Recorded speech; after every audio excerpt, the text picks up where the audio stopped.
In the darkest depths of heaven, a sinister presence lurked. Lucifer, the most beautiful of all God's angels, harbored a secret that would shake the very foundations of paradise. His radiant form concealed a heart consumed by pride and ambition, a festering wound that threatened to corrupt the divine order. From the moment of his creation, Lucifer stood apart from his celestial brethren.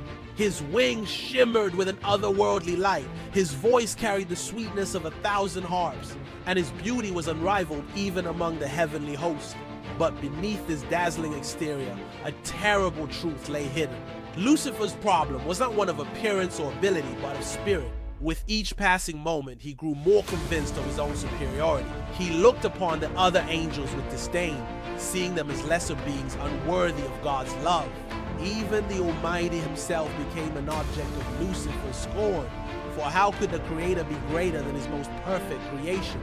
This poisonous pride festered within Lucifer's heart, twisting his once pure thoughts into a labyrinth of jealousy and resentment. He began to whisper to the other angels, planting seeds of doubt in their minds. Why should we bow before him? He would ask, his voice dripping with honey venom.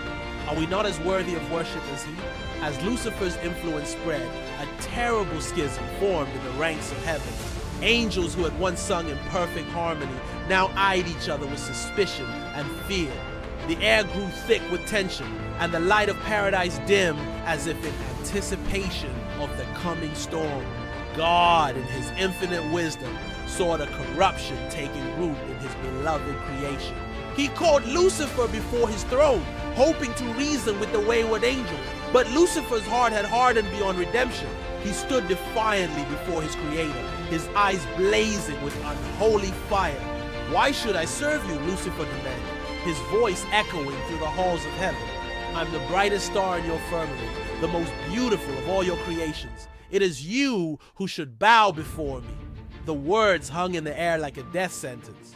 In that moment, the full extent of Lucifer's corruption was laid bare for all to see. The other angels recoiled in horror, realizing the depths of his blasphemy. God's response was swift and terrible. With a single word, he stripped Lucifer of his heavenly glory, casting him down from the heights of paradise. The fallen angel's screams of rage and anguish echoed through the cosmos as he plummeted into the abyss. His once radiant form twisted into a grotesque mockery of its former beauty. But Lucifer's fall was not the end of his story. As he tumbled through the void, his hatred and resentment only grew stronger. He vowed to have his revenge, to corrupt God's creation and prove himself the true master of all existence. And so Lucifer became Satan, the adversary of all that is good and holy. He gathered to himself the other fallen angels, those who had been seduced by his lies and cast out of heaven alongside him. Together they formed a dark kingdom in the depths of hell, a realm of eternal torment and suffering. From his infernal throne, Satan plotted his revenge. He turned his gaze to the newly created earth, seeing in humanity a chance to strike back at his former master. With cunning and guile, he infiltrated the Garden of Eden, taking on the form of a serpent to tempt Eve with the forbidden fruit. As Adam and Eve fell from grace, Satan reveled in his victory. He had succeeded in corrupting God's newest creation, proving that he could match and even surpass the Almighty's power.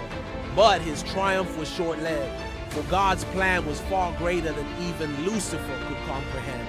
The war between heaven and hell had only just begun, and humanity found itself caught in the crossfire. Satan and his demonic legions worked tirelessly to lead souls astray, while God's angels fought to protect and guide his children back to the light. Throughout the ages, this cosmic battle has raged on, unseen by mortal eyes, but felt in the hearts of all who walk the earth. Satan's influence can be seen in the darkest corners of human history, in wars, atrocities, and acts of unspeakable evil. Yet even in the face of such darkness, the light of hope continues to shine. For Satan's greatest weakness is the very pride that led to his fall. In his arrogance, he fails to understand the true nature of God's love and the strength it gives to those who embrace it. Time and again, he has been thwarted by the faith and courage of ordinary men and women who choose to stand against the darkness. As the centuries pass, Satan's frustration only grows. He has tried every trick, every temptation, every form of corruption imaginable, yet still humanity endures.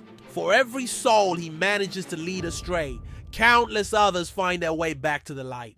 In his rage, Satan lashes out with ever-increasing fury. Natural disasters, plagues, and wars ravage the earth, each a testament to his desperate attempts to prove his superiority. But even as the world seems to teeter on the brink of destruction, hope remains. For Satan's power, great though it may be, is ultimately limited. He can tempt, he can deceive, he can destroy, but he cannot create. He cannot inspire true love or selfless sacrifice. These things remain the domain of God and those who follow him. And so the battle continues, unseen but ever present.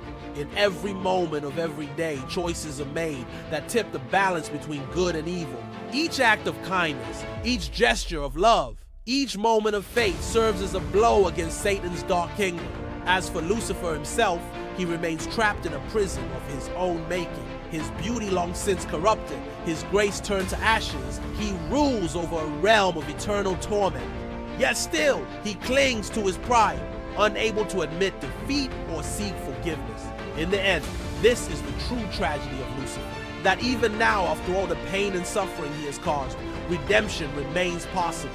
If only he could let go of his pride. If only he could humble himself before God and seek forgiveness, he might yet find salvation. But such is the nature of pride that it blinds us to our own faults and closes our hearts to the possibility of change. And so Lucifer remains as he has always been, the brightest star in heaven, forever falling, forever burning with the fires of his own hatred and resentment. As we contemplate the story of Lucifer, we are reminded of the dangers of pride and the importance of humility.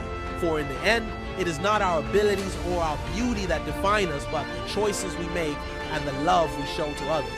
Let us learn from Lucifer's fall and strive always to walk in the light, resisting the temptations of darkness and embracing the power of love and forgiveness.